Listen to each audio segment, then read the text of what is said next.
Welcome to Podcasting Smarter, the podcast for podcasters by podcasters. Podcasting Smarter is the official podcast from Podbean, featuring podcasting interviews, best practices, and helpful tips.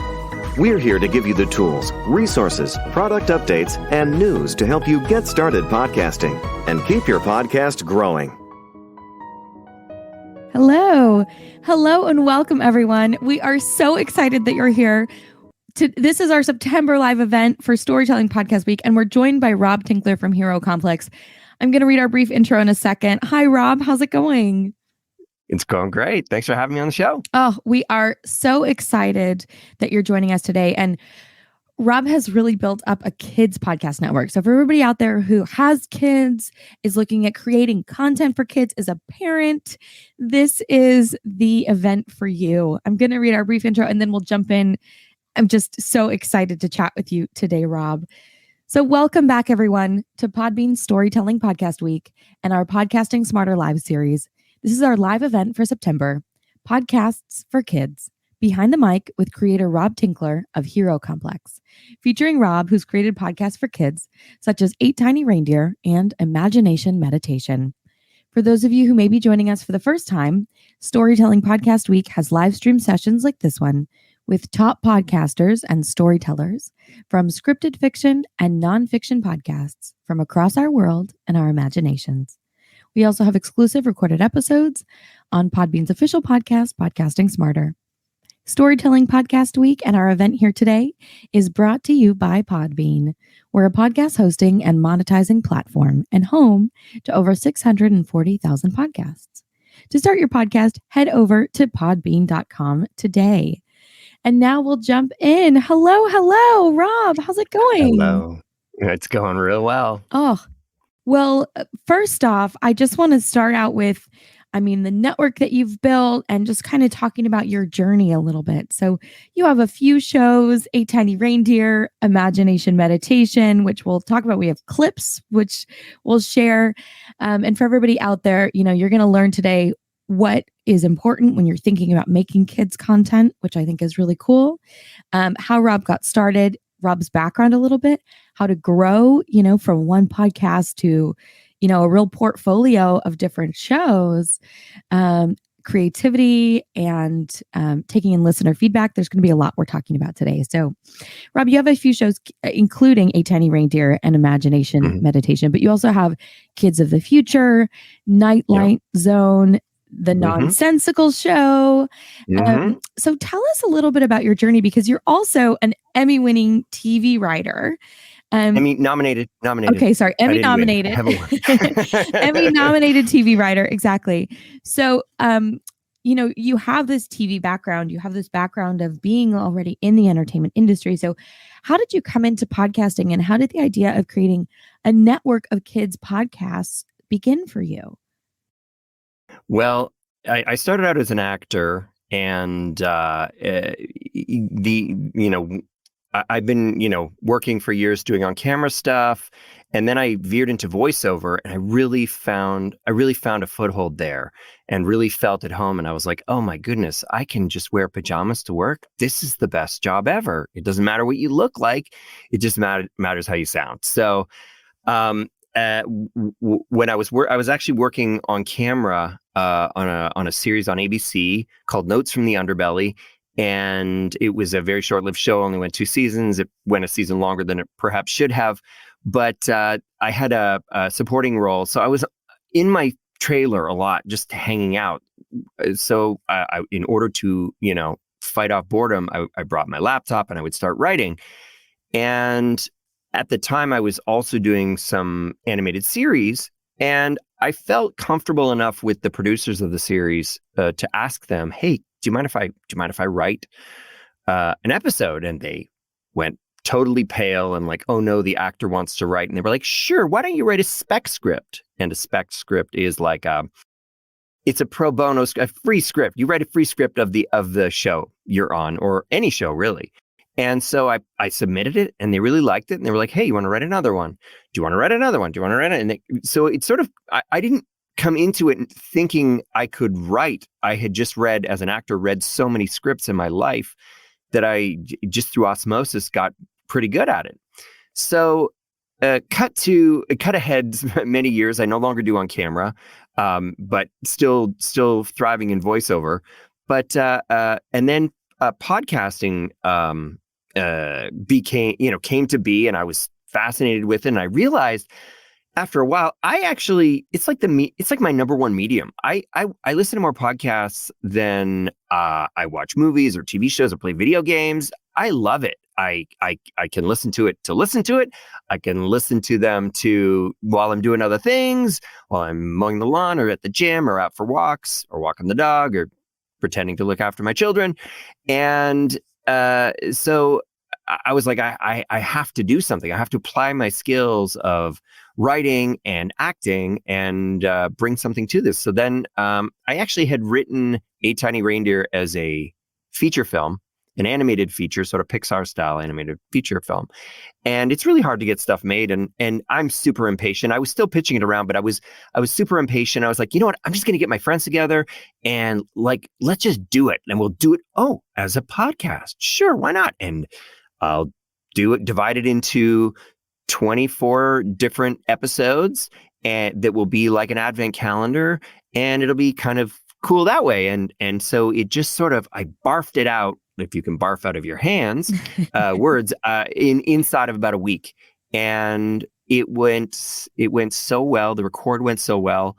But it was a finite thing because it was a beginning and end thing. It's not an ongoing series. And I was like, okay, I've got to do something else. I've got to continue with this. So I have a sketch comedy background. So I wanted to do sketch comedy. So I started writing sketches with kids in mind because I'm a dad. And then COVID happened, and then I was trapped inside with my family for a really long time. And so then we created together as a little time passer, Kids of the Future. So the kids' voices in that are my own kids. And they really liked doing that. And it enabled me to sort of teach them about writing, and they helped write it and the creative process. And now I have like a permanent record of their like little kid voices. Once they outgrow them and get older and want to go their own way, I'll still have their little voices in my head to listen to. And yeah, so it just sort of like, I kept like jumping from lily pad to lily pad, continuously moving forward with ideas and finding new shows that I could do continuously. So sketch comedy, like on Nonsensical Show, there's an infinite amount of sketches that you can do. Although a little hiatus with that creatively with the people that I was collaborating with, but fully plan on going back to that. And then changed gears and went to the Nightlight Zone, which is the anthology series, sort of like the Twilight Zone. Again, kid-oriented, not too scary, not very scary, but just scary enough to just sort of like give you the heebie-jeebies, but not something that'll give you nightmares. Right. Exactly. And but again, because it's an anthology series, you can kind of I just keep thinking of scary things, or my kid will go, "Oh, I'm afraid of like being alone in the bathtub." And I'm like, okay, there's something there. I'm going to write a story about that.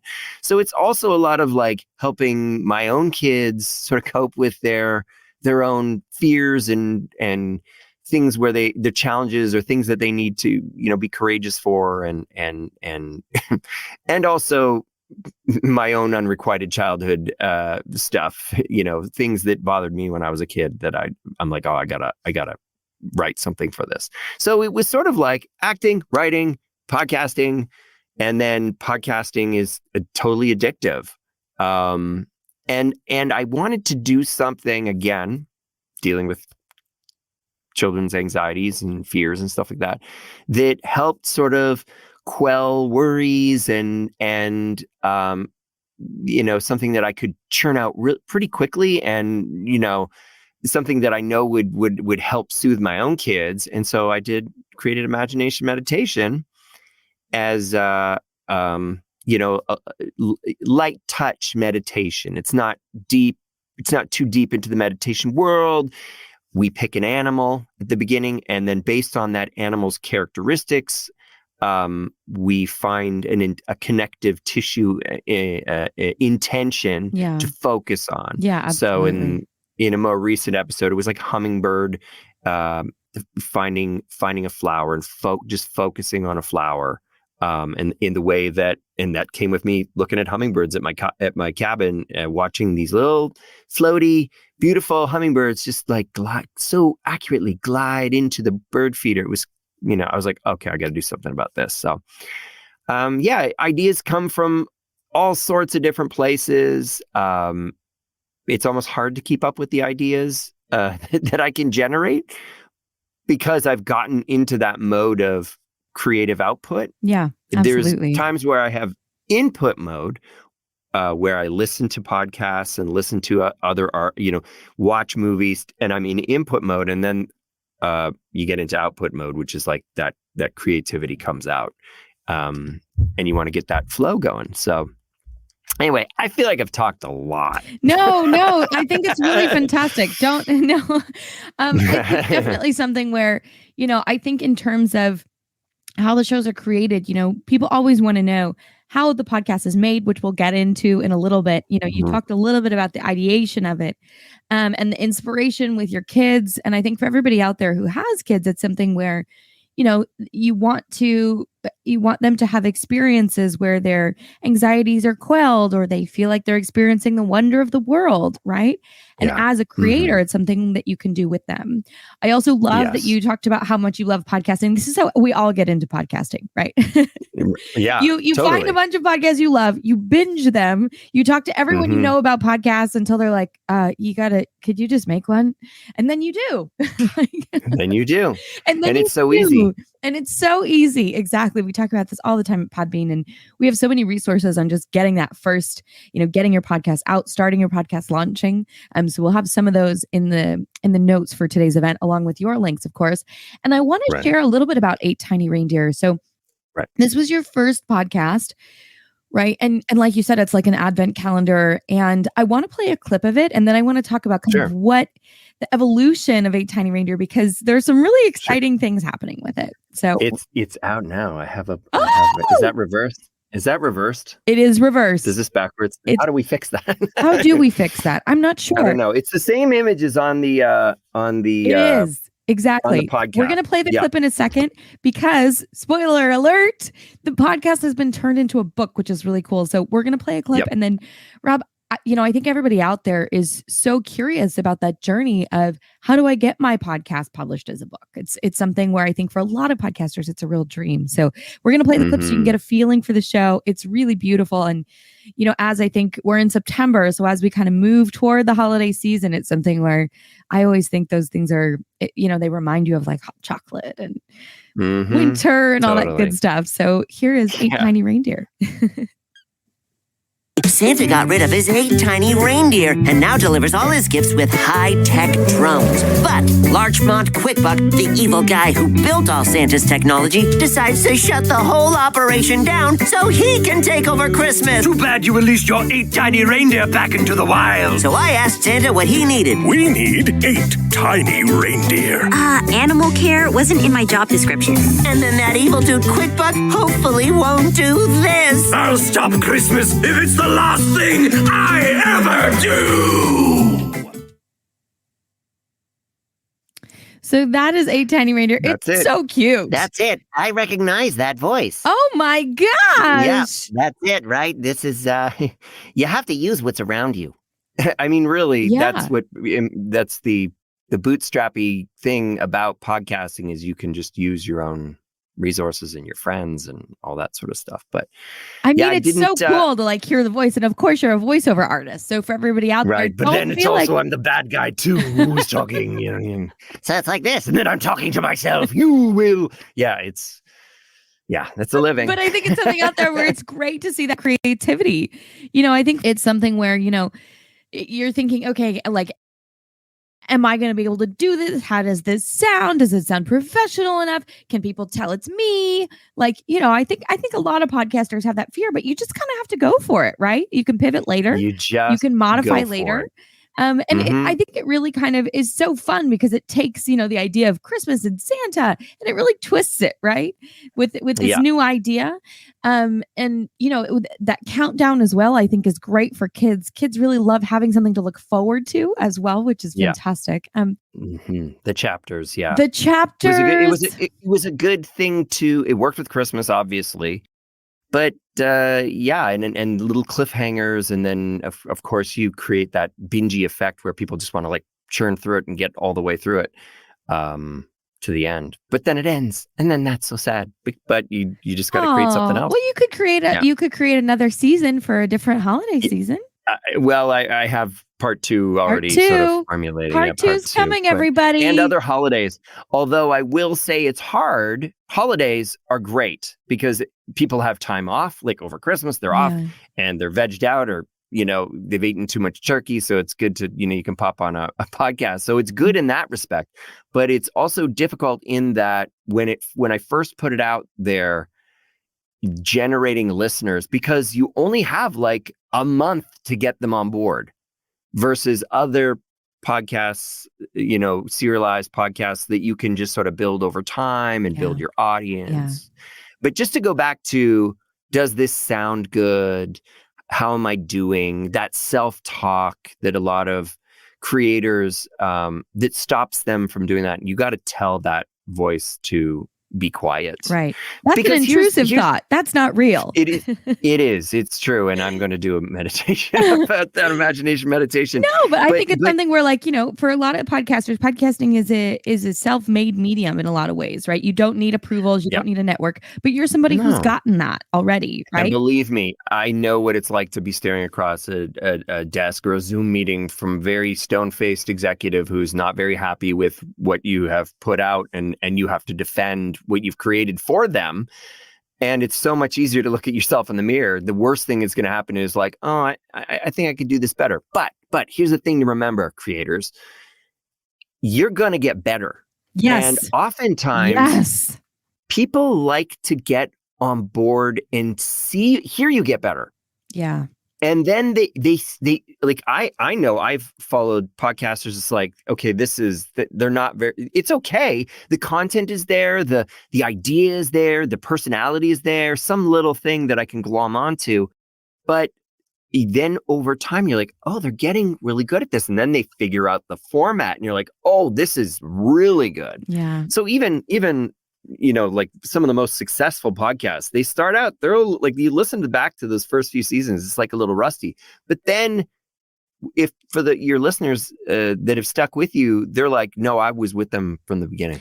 I think it's important to remember, people want to be part of your story. They want to be part of your journey.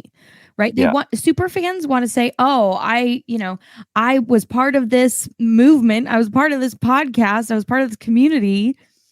Before everybody else, right? And they want that ownership in a way. So I think it's okay to let them have that. I think it's okay to come in authentic and where you are, right? Whether that's coming from a professional career, whether that's loving podcasts, because I mean, we all come into podcasting like, okay, we've listened to 24 hours of podcasting in the last 24 hours, that kind of thing.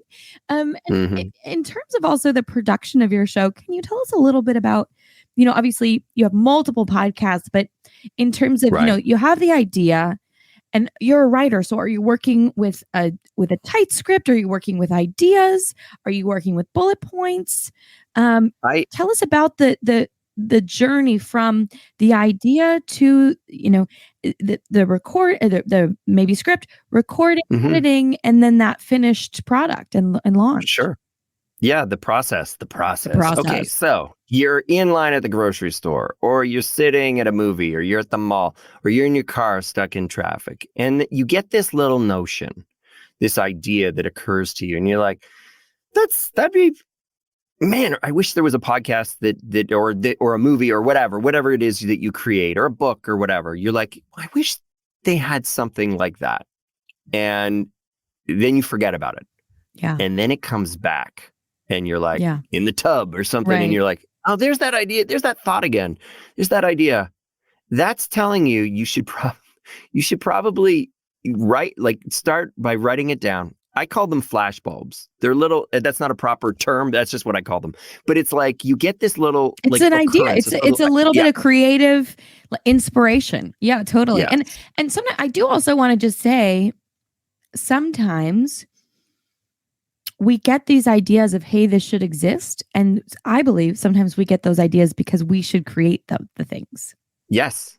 It is the thing that it's like, it's being a creative person. Then, you know, so the Greeks called them the muses. Yep. You know, some inspiration, something. And if you want it, you should make it, because there's more people out there like you who would appreciate the niche thing that you want to create. Like, you know, I didn't set out to create a Christmas podcast.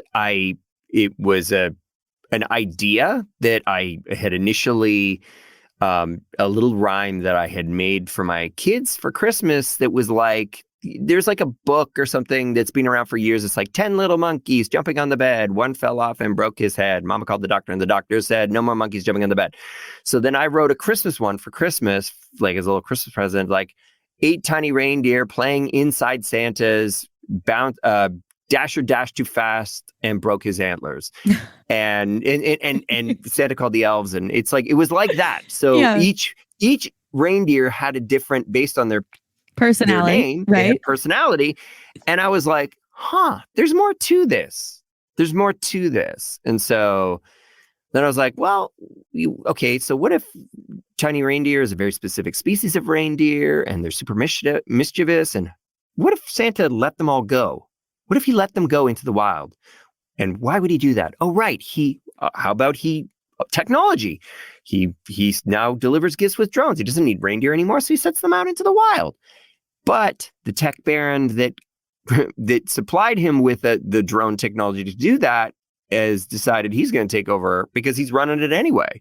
And Santa's like, oh no, now I got to find the 8 tiny reindeer. So he chooses his 2 favorite elves and asks them to please find the missing 8 tiny reindeers. So now it's an adventure. So it starts in these often little silly places, and then it starts rolling. And then you have, backstory. And now I'm writing for these elves, and I'm like, okay, I got to make the elves kind of this buddy cop duo who are totally don't really get along. And one's like a millennial elf who's like, really relying on technology. And then this old school elf who's like, wants to be he was a ballologist and just wants to go back to making balls.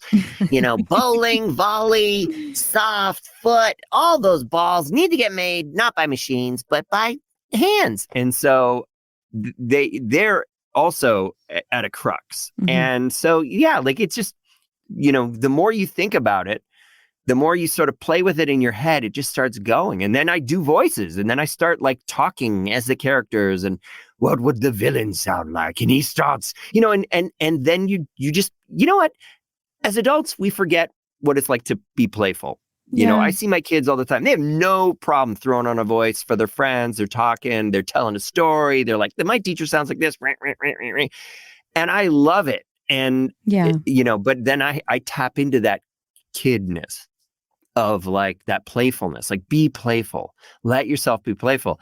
I'm alone in my little studio space. So it's like, not like anyone can hear. It's like a little closet, and it's just me and my mic, and I just forget about the world around me and I just go. So, but I do write those flashbulbs down. I make notes of them, and then I slowly build on top of them by adding points, like the way I described the plot of 8 Tiny Reindeer. You add a point. Oh, the reindeer are let go. Oh, and I just make a list. And then when I have a big enough beats, then I try to form that clay into a story. And I do like a beat outline, and then figure out what the 3 acts are, which is like, not to turn this into film school, but what is the natural form of storytelling? 3 acts, a beginning, a middle, an end. And if you think that's really complicated, I will tell you this. A knock-knock joke has 3 acts. It's a 3-act story. Knock, knock. Who's there? Ooh, act 2. Interrupting cow. Interrupting cow. Moo. So it's like, if you think of it just small, like a knock-knock joke, not even big. Just start small. Don't even worry about writing a whole big epic. Just get your ideas out there because the world needs to hear it because you have a point of view. And podcasting is a great way to express that point of view. So you kind of write the beats out. Sorry, I just want to share a little bit. Yeah. And then from there, do you build out the script a little bit or do you keep it? Yep. Okay. Because I mean, you're a Build out the writer, script, so I'm guessing that write it's pretty dialogue. tight. Okay. Write dialogue, write scenes. And then, but I don't want to limit people. Like because I'm a screenwriter, I follow TV format, sort of the shows I was working on were they sort of were like if you've heard of SpongeBob, it was a half-hour show, but with commercials, it's 22 minutes divided into two because there were two adventures. There's always two adventures per episode, so 11 minutes. So a lot of my podcast episodes tend to be like between 9 and 11 minutes just because I follow that format. But also I think for kids, it's nice to have something short that's entertaining. Yes. Right. And so it's something where it doesn't have to, they don't have a chance to get bored of it, really. Yes. You are reading my mail. You understand. You understand. You want to be able to hold on to the kids. Like if you, I think I do enjoy long form podcasts and like the radio drama style where somebody does like a half hour or an hour. I'm like, wow, this is incredible. Yeah. But especially in the kids space, it's really hard for them to sort of stay with it for that long before they start sort of drifting off. Mm-hmm. So even if you do that, just to give sort of like natural breaks to the storytelling, just to sort of to hold your audience. But coming up in the kids thing, I always try to put a couple of things in. There should always be, it should be relatable. Some aspect of your story, kids can understand. They know it through and through. They know this feeling, something they experience at school, at home, with their families, with their siblings, some conflict, something. To bring in another podcast, I do Nonsensical Show, which is a sketch show, which is, short form. Every sketch is about 3 or 4 minutes. But like, take, for example, I think if we're here, I got to remember what it's called. Super Family. It's one of the early, I wish I knew the name of that particular sketch. We've done so many of them, but it's basically a family with superpowers and a parent who comes in and is like begging their kids to do their chores. And they're like, you have the power of flight. You could fly up to the chandelier and take away those cobwebs, but you won't. And they're like, Dad, sorry, I got to do something. So the relatable thing there is the parents nagging the kid to do their chores and the kid sort of shutting them down, which is another aspect of what I like to convey, which is wish fulfillment. I want to give the kids something that they'd love to do. So in the Super Family thing, they have superpowers. And being that podcasting is listening, is audio only, you can have a Steven Spielberg budget, James Cameron Avatar budget, things happen, but because it's only audio and you're just using sound effects, it stays totally cost effective. I often will make my own sound effects. I will do my own. It's called Foley, like I will do my flipping through the pages and slamming the book. That's it. Like, it's off. You can find those things, but it's often easier just to make them yourself. You hold it close enough to the mic. And so it really becomes so immersive. There's so much, and it is time. It can be time consuming, but it doesn't have to be. But I love that I have that whole holistic, the control of every aspect of it, and the story, the characters, the performance, the sound effects, and it's just super satisfying. It's more satisfying than anything that I've ever done. Yeah, absolutely. And I mean, it's something where the creativity is endless, right? So you kind of have this like explosive creativity. You have the idea, you have the character development. You're kind of doing voices. You create bullet points. You create a script. You're recording it, and you either. And it's very easy out there to find a lot of these sounds. There's libraries out there you can purchase or license, or there's sometimes free effects you can find online. Don't limit yourself. You can create them yourself, like you're saying, Rob. But also, from there, what is your editing process like?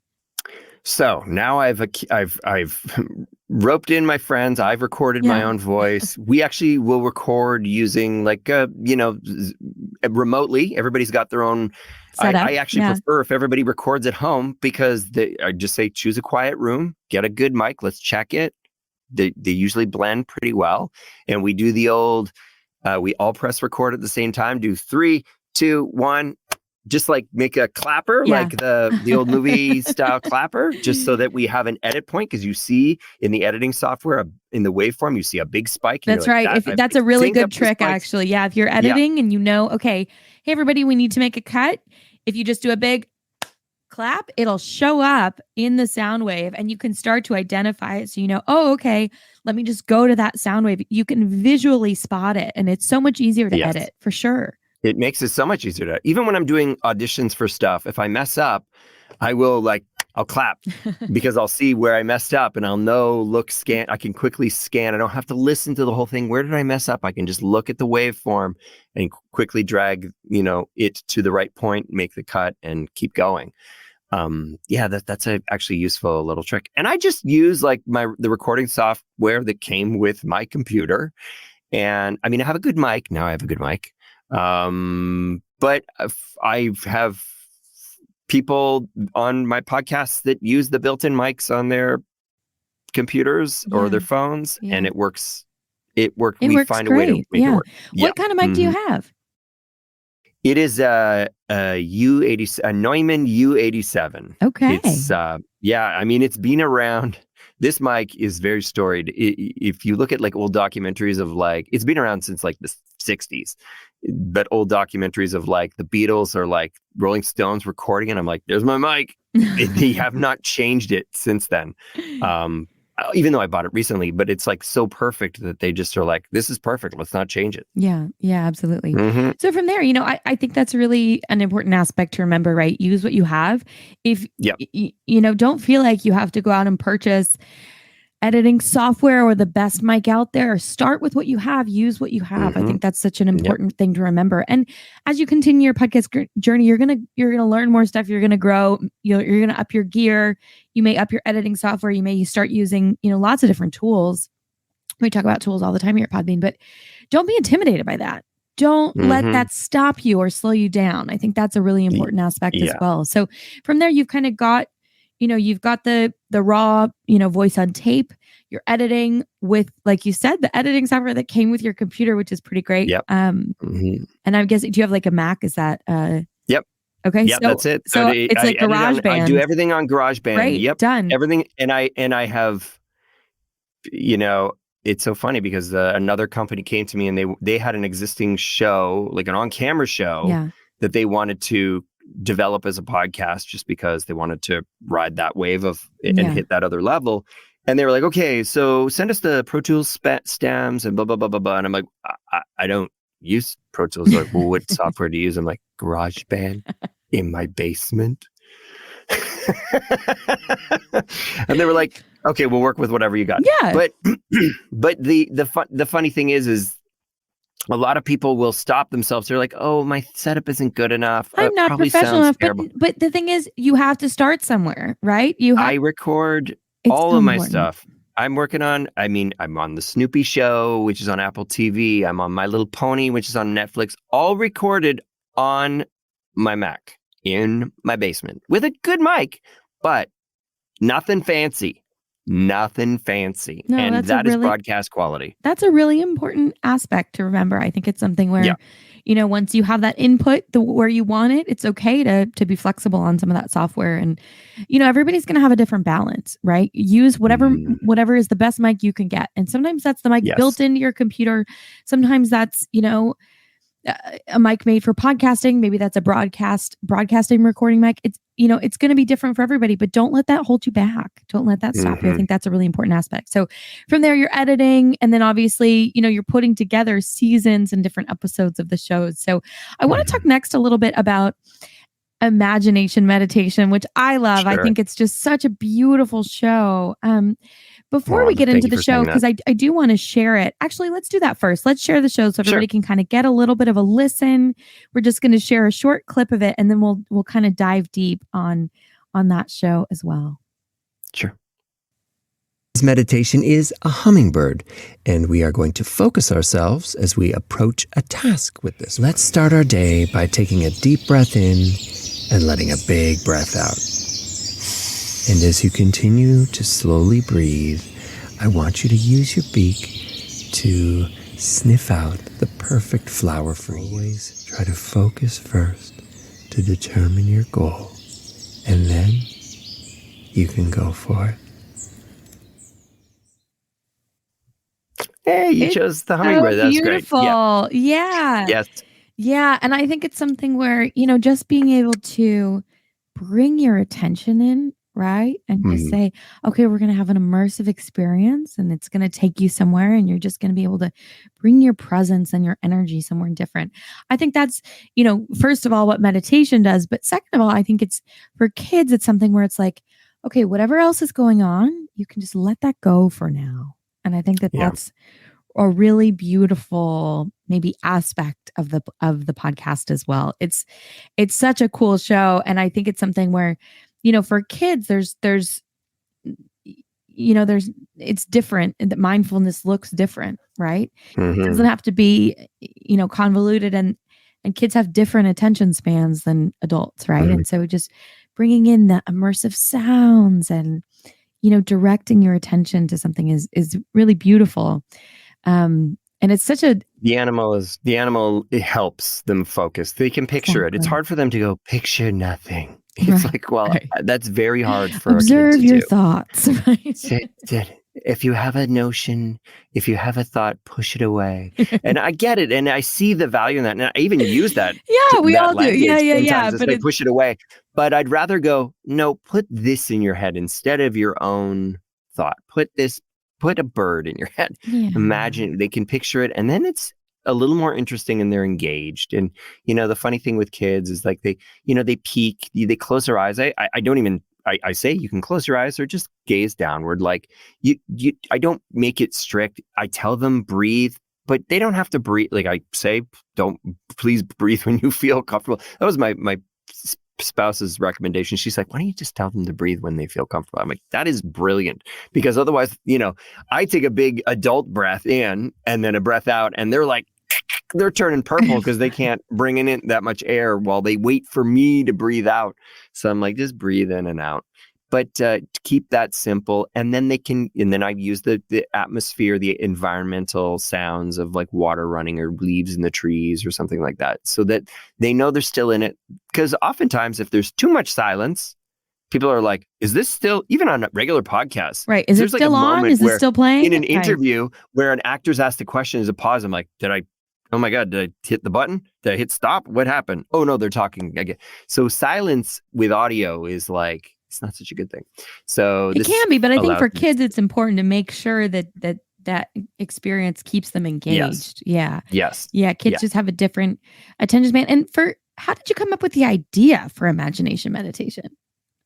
That's really so interesting. Cool. It's such a great show. I think it was originally, I had conceived of it as, zoo meditation or something like that. And then I was like, no, but you're trapped in a zoo. And we should probably put it in nature. And then I was like, and then I might not stay only with animals. There might be some evolution, because I worked on another show, a PBS show called Cat in the Hat, knows a lot about that. And they did like a bunch of animals. Every episode they did animals, and then they ran out of animals. This series went on forever. So they're like, okay, what do we do? Let's go to clouds. And so they're like, all right, let's come up with some talking clouds. So I was like, that's a genius way. So if you think long term, and I do because of the industry that I'm in, I think down the road, what if this goes for 10 years? I don't want to run out of animals. I'm like, okay, did I do woodpecker already? Geez. Okay. What else do I got? I'd rather, maybe I move to environments, or maybe I move to organic. I have no idea. I don't know. Who knows where I'll end up? Maybe it'll be completely imaginary. And so I was like, I'll just imagine. Let's just use let's use our imaginations. What is the imagination meditation exactly? And what's some of the feedback you've received from kids or families, parents? And that feedback is great because it also keeps me really engaged. It keeps me engaged. If I know people are listening, even if they say in the comments on the Podbean app, they're like, "Yo, that's great." I'm on cloud 9 because I know I see the numbers and I see a lot of people listen, but I also just that engagement just makes me go, "Oh, somebody felt compelled to say something." Yeah. Some people write letters which is really sweet. There was one kid that was at the beginning of the summer that was going to be going away to camp, and they were scared to go and be left. And so I was like, okay, I'm going to write one. I'm going to write one for this kid. And so it enables me to do stuff like that. And just knowing that it's helping people it's so rewarding and is a real driving force. That feedback is huge. But also, if people make suggestions and then you make them happen, people are very happy. They love to hear their ideas come to life.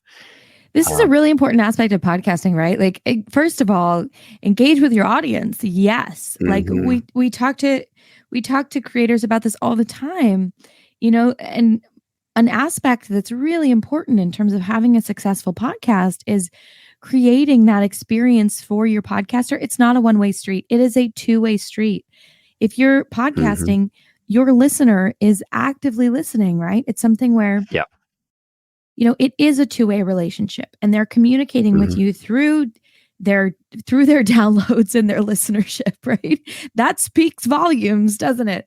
Yep. I mean, you can pose questions. Yeah. It helps if you pose questions. Yes. I mean, I try to, at the end of every episode, say, hit me with some ideas. Like we get our ideas from you, so that they do. I love the film. I listen to film podcasts, including them in and they suggest. Yeah, they're like people. They talk about their movies that they want, but they ask people, "What do you want to hear?" And when I don't know, it just feels more engaging if they're like, somebody mailed in this idea for this movie, and I'm like, okay, I got to hear it. Now I got to hear their take on it. It's not something that they have been ruminating about for years and it's their favorite movie and these are all the reasons why. Now they're taking somebody else's idea and sort of riffing on it. So it feels more authentic. It feels more engaging. It's much more interesting to listen to, for me anyway. Yeah, absolutely. And I think also from a listener perspective, right? If you write into your favorite show, and what I love also about Hero Complex and Imagination Meditation is that you have on your Podbean page, hey, if you have an idea for an episode, here's our email, right? Like send us an email, get in contact. I think it's great that you are open to having that conversation with your audiences.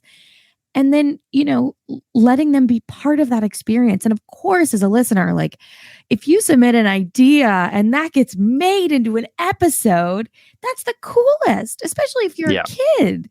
That means so much to you. I think it's really, it not only is amazing, that your episode is made, but also it helps bring you into the experience on another level. It's really ownership from the audience side as well, which is so important. Really, really important. Yeah, no, it's and it works. You put an email, people respond. People go, oh, I can write to them. Yeah. Oh, I can talk to them. It's a real human. It's a real human there who wants to hear from you. And there's not, I think with social media, which is great, you get feedback, but people are like, they'll throw things out. Like they're like, oh, whatever. And some trolley thing. Yeah. But but with an email, they're like, no, like I'm going to, it tends to be genuine people seeking to improve the show or tell you what they love about it and what they'd like to see more of. Yeah, of course. And that's the thing about email, right? It's safe in a way where if something doesn't feel right, you can just delete it. Or it's pretty straightforward. Don't respond to those people. Don't even, you feel they'll say something, they'll and you're just like, no. Yeah. Go have your from somewhere else. Yeah, and I think that's Not part in- of being open, right? It's something where, you Yeah. know, to give everybody that access to submit their ideas and their feedback. And in terms of the feedback that you've heard, you know, obviously from kids, that kid writing that letter about going to camp, amazing. I mean, what's some of the parent feedback you've heard? Just we fall asleep, you know, we're the bedtime ritual. We do meditations and listen to them and get ready for bed, and it helps us chill out. And you know, you are now a part of our family ritual, which is just like, oh my God, now I feel like a part of that. Yeah, so lovely. Just really positive. You've helped my kid, you know, a parent with a child with Tourette's. It helped the kid just sort of disengage and stop thinking so much or worrying, and just beautiful things like that, where I just genuinely feel like I'm helping. Wow. Yeah, I was going to ask, you know, in terms of, like you said, with routine and, you know, having the podcast be part of your listeners' everyday lives, which in the case of Hero Complex and all your shows, Imagination Meditation, is kids' lives, parents' lives. You know, how have you seen kids podcasting play a role in children's development, right? In terms of being able to learn to calm down or to focus. Yeah. And there's actually, in my industry, in the entertainment industry, there's a lot now. They fully recognize that this is an important opportunity for kids to have some screen-free time. Screen-free. This is also what I was going to say. It's like, it's something for kids that's enriching, but it's also relaxing, has benefits. Yes. But they're not looking at a screen. Yeah. They're not looking at a screen. They're not drawn. They're not focused. But it's still, you know, like music, just like playing music, you know. But it's content. And if you, I've been to you know, a number of conventions where they bring in experts who talk about it, and I think the consistent thing with making good podcasts for kids is to really just put the kids' idea first. Center the kids. Yeah, center totally. the kid. Don't go, oh, I'm going to teach this kid this. Kids are disrespectful. I got to teach them to be. They're not going to listen to that. No. But if you find the thing that they are,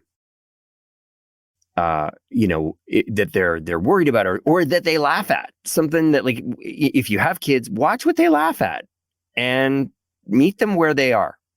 Meet them where they are. Don't try to teach. Just try to entertain with medicine that tastes really funny. It helps if it's a little funny. It helps if it's a bit silly. It helps if you feel silly doing it, chances are you're in the zone, parents. You're in the zone. You're in the zone where they're going, what? Yeah. Amazing. And, you know, kids like The Office. I've heard they like The Office because that awkwardness of like the office environment and how awkward they live that every day, looking at parents communicating. They live, if you think about it, kids are living with giants that tell them what to do, what to wear, what to eat, what they shouldn't do, what they should do. And just how difficult. I mean, that's when I started Nonsensical, like that was the thing. Like I'll make fun of your parents for you because I know you can't. So let's have a laugh. But also writing, in that instance, I wrote for the parents too. I was like, I have to make the parents laugh, because oftentimes you're sitting in the car and you're listening and the kids are like, play nonsense. You want them to, you want everyone to enjoy it. You don't want to just be like, okay, we're just going to pick on parents. I always try to find some relatable thing. Of course. That everything. Yeah. Of course. And I think that kind of goes into what I want to ask you next. What are the lessons or values that you impart through Hero Complex, Imagination Meditation, Nonsensical, and your shows for kids? Oh man, that is a tough question. That's a great question, but that is really hard. I don't even know. I mean, you know, listening to the shows, I would say that it's, you know, like the sense of whimsy and fun in a way. Sure. Yes. Whimsy, fun, playfulness, but in a silliness. in a safe way. Safe. Yeah. Safe and curated. I mean, really, I've spent a lot of time working to build parental trust in the way that as a parent, I would want my to offer I don't trust anybody, especially like even with, my kids, they turn on YouTube and I make them watch it on the TV. So that I can see what they're watching. I won't let them go off with their tablets and watch it because I'm just like, I don't know what they're absorbing and they're one click away from. So I do enjoy curated content. The safety of that, like thinking back to like channels like Nickelodeon, where the worst thing the kid was going to see was a commercial. So I sort of follow that mandate, I guess. Yeah. Equal parts, with the comedy, equal parts hearts and farts. I think that's the blend, right? Hearts and farts. I try to like funny, but the heart. Where's the heart? Even like J.J. Abrams, director, writer extraordinaire, hugely successful producer. I heard him in an interview, it was probably on a podcast, saying the thing that, excuse me, the thing that people don't spend enough time doing with what they're writing or what they're creating is like, where's the heart? Mm-hmm. Where's the heart? And often it's like, nah, that's the cheesiness. That's gross. I don't want it. I just want it to be cool. I just want it to be, awesome, fun or funny or I want this to be hilarious. There doesn't need to be heart with hilarious. And believe me, if there's heart there, then it's way funnier. If I start with the heart, I start with the connection thing, the thing that they can relate to, the fear, the relationship stuff. And then if you have that relatable thing, there will be a million funny ideas. But if you try to start with the joke, a guy walks in and he forgets to wear his pants to school.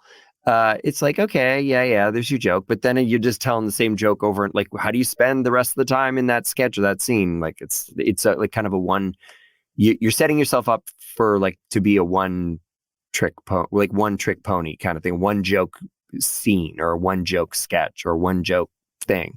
But if you start with that relatable thing, there's a million jokes. And as a parent, you've been through it. So especially if you draw on your own experience, you're like, oh my gosh, this is so funny. But that, it's so funny. But we're talking about so many different podcasts, like, imagination meditation is very different. It's, what I kind of tapped into there was like, the relatable thing and to get kids to chill out, but also the sort of, although I don't really have an ASMR mic, but I try to make it a little bit like that because my kids were watching that on YouTube and they were really digging the ASMR stuff. And I was like, all right, I'm just going to turn my gain up really high and then I'll get in and maybe get a little bit of mouth noise. And then you really hear my breath and maybe my nose whistle. And then, you know what I mean? And so I was like, okay, I'm going to use that a little bit. Not too much because it's not about that, but just as an aesthetic. Yeah. And that's something that I add to it. That doesn't cost me anything else. Yeah. I don't have to even put on a special filter that I got to buy to connect to my software. Like a lot of this stuff is just like, No, I think it's really interesting. And we don't have a lot of time left, but before we go, I do want to ask you, because 8 Tiny Reindeer has been turned into a book. So first off, do you mind just giving us like the cliff notes of what that process was like? And then tell us a little bit about some like exciting stuff you have coming out, what we can look forward to from Hero Complex. And obviously we have all your links here in the notes for today's event. In the description. So if you want to connect with Rob, submit episode ideas, all that good stuff will be here in the description. Please do submit ideas because I love them. I love them so much. It's so helpful. 8 Tiny Reindeer, the process of, so, it's so funny. A podcast can also be an incredible idea incubator. You can start in one place and end up somewhere totally different, as was the case with 8 Tiny Reindeer. I didn't set out to make a graphic novel, a full color graphic novel. So exciting. But because it's a sound thing, I didn't even think in terms of images. I was just thinking, what would sound good? drones delivering the gifts. That'll be a good sound effect. I wrote with the drones in mind. So when the publishing company Kids Can Press came across it, they were like, this is cool. And they didn't say book, they published books, but they're like, maybe a graphic novel. And I was like, oh my God, I love graphic novel. I love comic books. I love those things. But the transition, the script was pretty similar. A podcast script or a film script, very similar to graphic novel. So it actually translated really well in terms of, I basically handed them the script and they were like, oh, this will work. And then I just went in and added descriptives of what would happen in each panel of each comic using the sound. And I had to change it minimally, but I was shocked at how well it worked. Yeah. How did they say they found the show? Through network, like through a lot of so Kids Can Press is owned by a company called Chorus Entertainment. I work for Chorus a lot. I do voices on a lot of their shows, and I think it was like a word of mouth thing. It just got around. Look what Tinkler's up to, and I was sort of, asking around, and always sort of like, what are people working on? What are people writing? Yeah. And I touched base with the editor, and they were like, "So what is this?" And then I told them what it was, and it was funny because the podcast was done, and then they went to. It was going to be the Christmas. They were going to Turkey on a holiday, and they were like, "Oh, okay, I'll give it a listen over the holiday." Well, their family listened to the whole thing on the flight over to Turkey. And I think their kids loved it. And they were like, they came back, they're like, we're going to do this. So it was like one of these things that it was sort of through, it's who you know, but it's not. It's what you do. Nobody would have, if I didn't make it, nobody would have found it. Yeah, so if you have an idea, that's all the more reason. If you have an idea for a podcast, you should just make it and put it out there, put it out into the world, because nobody will find an idea in your head, but they might find something that you've created. I love that. No, that's so true. No one will ever discover an idea that lives exclusively in your head. Yes. In your head. No, you got to share it with the world. You've got to share it with the world. And I think it's something where I hate those stories. You can't be shy to use what you have. And so many people are really nervous or shy about sharing their creative projects with their network or with people they know, because they don't want to be seen in a different light, or the vulnerability aspect. But that's how you get things ahead, and it's okay. It's true. And you know what? It's okay to be shy. I know improvisers, very funny people who are so shy, soft-spoken people. Yeah. And then they get on stage and they click on. And maybe that's you in front of a mic alone in your little closet. Yeah.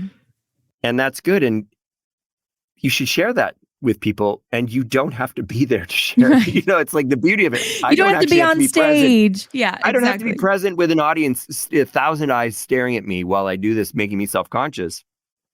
I can be the person I want to be, or play a character I truly want to play, and have fun with it, and just not have to witness the audience. But still, once you put it out, then you get the feedback. Yeah, absolutely. Well, anything else upcoming from Hero Complex that we should get excited about? I know. Oh my gosh! I honestly, the book is pretty cool. A note in my phone. It's out now, by the way. It's available on Amazon. Great. We'll have the link here for everybody in the description of today's. Yeah. And I got to summon up my podcast ideas. I have a game show. I have. Hold on. I have so many ideas, and some I'm like, but I write them down. I don't edit. I don't go, I'm not writing that one down. Write everything. I love this. I think that's really important. It's really, really important. Everything evolves. Like everything evolves. Like a news program. I have an idea for like a docuseries about like nerds. I have,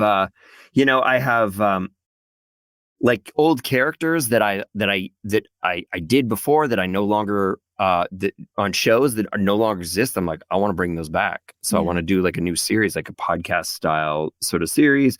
I want to do a murder mystery, although there's a lot of those out in the world. Only Murders in the Building, which is about a podcast, right? Like what? Like it's very really meta. It's very meta. Well, Rob, it's just been such a pleasure to chat with you today. Oh my gosh, I think there's so much here for all of our podcasters out there, and I think, you know, for everybody out there who wants to make kids podcasts, I hope that you got a lot from our conversation today. Obviously, our email is podcastingsmarter@podbean.com. We'll have that here in the description. Rob, we've got your links as well. So for people who want to submit any ideas for episodes or reach out to you, you know, and congratulations on the book. I think it's huge. Thank you. And a real milestone for so many podcasters out there. We're so lucky that you've joined us today. I'm going to read our brief outro and then we'll wrap up. Oh, it's just been such a pleasure. Thank you, everyone, for joining us for this live stream of Podbean's Storytelling Podcast Week and Podcasting Smarter live series for our live event in September, Podcasts for Kids. Behind the mic with creator Rob Tinkler of Hero Complex, featuring Rob of Hero Complex, who's created podcasts for kids such as A Tiny Reindeer and Imagination Meditation. For those of you who may be joining us for the first time, Storytelling Podcast Week has live stream sessions like this one with top podcasters and storytellers from scripted fiction and nonfiction podcasts from across our world and our imaginations. We also have exclusive recorded episodes on the Podcasting Smarter podcast. And if you joined late or want to have another listen to this incredible event, you can replay today's event on Podbean's YouTube channel. Storytelling Podcast Week and today's event are brought to you by Podbean. We're a podcast hosting and monetizing platform and home to over 640,000 podcasts. To start your podcast, head over to podbean.com today. Thank you for joining us and stay tuned for our upcoming events. We've got the link here to register, and it's just been such a pleasure. Thank you so much, Rob. Yeah, stay tuned. Bye, everyone. Bye. Thanks for joining us for this replay of our live event episode. If you have any questions about podcasting and want to get in touch with the Podbean team, reach out to us at podcastingsmarter@podbean.com. Happy podcasting.